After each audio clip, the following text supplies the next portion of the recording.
ఓం శ్రీ పరమాత్మని నమః. శ్రీమద్ రామాయణము అరణ్యకాండము. పంచవటి వివిధములగు సర్పములతో మృగములతో నిండి ఉండెను. శ్రీరాముడు పంచవటికి వెళ్ళాడు. అక్కడ విషయాలు చెబుతూ ఉన్నాడు. అచ్చటికి చేరిన పిమ్మట సీతారాముల సేవలో నిరతుడై ఉన్న లక్ష్మణునితో శ్రీరాముడు ఇట్లు పలికెను.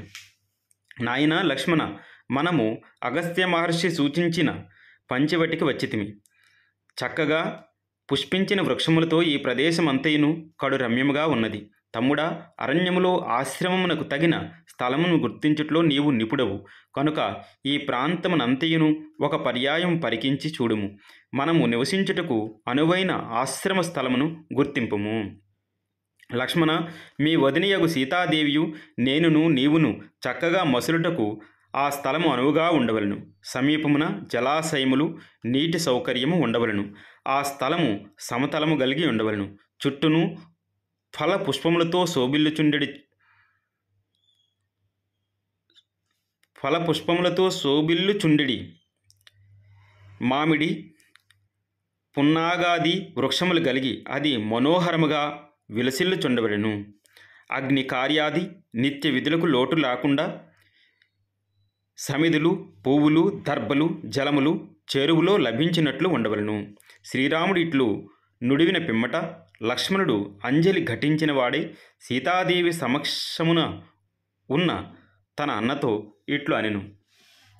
అన్న, ఎల్లప్పుడూ నేను మీ సేవకుడును. నేను అన్ని ప్రదేశములను గూర్చి తెలుసుకొని ఆ చటుని ఆశ్రమమును నిర్మింతును. శ్రీరాముడు బుద్ధిమంతుడైన లక్ష్మణుని వచనములకు మిగులు సంతసించెను. కొంత తడవు పరికించి చూచిన పిమ్మట అతడు అన్ని విధములగు సౌకర్యములతో తనకు నచ్చిన ప్రదేశమును గుర్తించెను.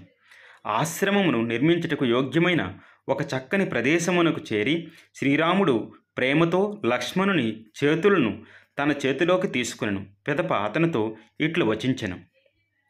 ఓ సౌమ్యుడా, ఈ ప్రదేశము సమతలము కలిగి రమణీయముగా ఉన్నది. ఇచటి వృక్షములన్నీను పుష్పములతో కలకలలాడుచున్నవి. ఇచట సముచితమైన రీతిలో ఆశ్రమమును నిర్మింపుము. ఈ సమీపముననే పద్మములతో శోభిల్లుచు రమ్యమైన ఒక సరస్సు కనబడుచున్నది. అందలి కమలములన్నీయును సూర్య కిరణ స్వర్చసే చక్కగా వికసించినవై కాంతులేనిచు సువాసనలు వెదజల్లుచున్నవి. మహాత్ముడైన అగస్త్య మహాముని తెలిపిన రీతిగా ఈ గోదావరి నది మిగుల రమ్యముగా ప్రవహించుచున్నది.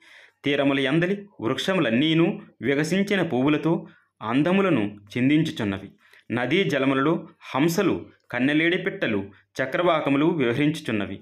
ఇతడికి సమీపమునే గల ఎత్తైన కొండలు చక్కని వృక్షములతో రమ్యముగా ఉన్నవి. అచట లేళ్ల గుంపులు తిరుగాడుచున్నవి. నెమళ్ళు క్రైంకారములు సల్పుచున్నవి. అచటి కొండ గుహలు చూడముచ్చటగా ఉన్నవి. ఆ పర్వతములపై అచ్చటచ్చట బంగారు, వెండి, రాగి, వన్నెలు గల గైరికాది ధాతువులు స్రవించుచున్నవి. అప్పుడు ఆ కొండలు పసుపు, తెలుపు, ఎరుపు రంగుల రేఖాచిత్రములతో గవాక్షాకారములో అలంకరింపబడిన ఏనుగువలే భాసిల్లుచున్నవి.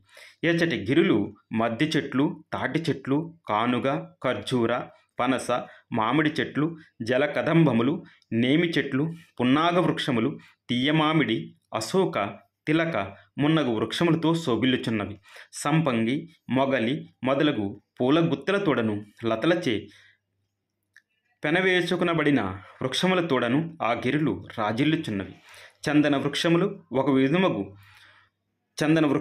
ఒక విధమగు తిమిస చెట్లు, స్థల కదంబములు, పర్ణాసములు, నిమ్మ చెట్లు, ఉమ్మెత్త, ఇనుమద్ది, చండ్ర, జమ్మి, మోదుగు, కలిగొట్టు మున్నగు చెట్ల తోడను అవి శోభితములై ఉన్నవి. ఓ సౌమిత్రి, ఈ ప్రదేశము పవిత్రమై పుణ్యప్రదమైనది. ఇది లేళ్ల సమూహములతోడను పక్షుల గుంపులతోడను విలసిల్లుచున్నది. కనుక ఈ జటాయువు యొక్క సహకారముతో మనము ఎచ్చటనే నివసించదము. శ్రీరాముడు ఈ విధముగా పలికిన పిమ్మట మిక్కిలి బలశాలియు శత్రు సంహార సమర్థుడును అయిన లక్ష్మణస్వామి అన్న కొరకై శీఘ్రముగా ఒక ఆశ్రమమును నిర్మించెను. కార్యనిర్వహణ దక్షుడైన లక్ష్మణుడు త్రవ్వి తీసిన మట్టితో గోడలు పెట్టెను. అందమైన దృఢమైన వెదురు స్తంభములు నిలబెట్టి వాటిపై పొడవైన వెదురు బొంగులను ఏర్పరచెను.